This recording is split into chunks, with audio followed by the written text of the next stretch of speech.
Frankfurt. Felipe anota. 7 dècimes només. Ja tens mort. Tens mort. Treurà... 83 a 81. No hi ha temps mort. No té Xavi Pasqual temps mort. 7 dècimes. Això ho té pràcticament guanyat el Barça. No bola perduda, farà falta. Sobretot no bola perduda quan tregui de fons. No falta en atac, que ni cap jugador ni Papanicolaou agafi el seu defensor, que pugui tenir la més mínima possibilitat a l'àrbitre de poder fer una falta en atac. Quins nervis, senyores i senyors, quina tensió avui al Palau, quin partidàs de basquetbol, quin gran esport aquest el nostre. Atenció.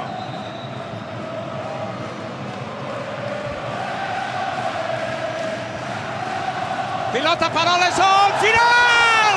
El Barça acaba de guanyar la Lliga! El Barça ha guanyat la Lliga! Increïble! El Barça, a qui tothom donava per mort, acaba de guanyar la Lliga! Espectacular! Espectacular, perquè aquesta era una Lliga pel Madrid. Des del bon començament ha estat l'equip potent, l'equip regular, i el Barça, al camp contrari, factor pista en contra, ha donat un pas endavant extraordinari. No hi ha supremacia del Madrid, només ha guanyat la Copa. Deixa'm dir-te que el Barça ha guanyat merescudament aquestes finals. I tant, molt merescudament.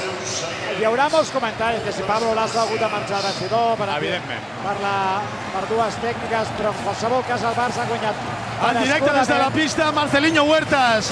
Fair play, saluda un per un a tots els seus rivals. El Barça és campió de Lliga, l'ACB ja té els seus herois. El Barça ha superat dos factors en pista en contra. Volem intentar parlar amb Marcelinho Huertas.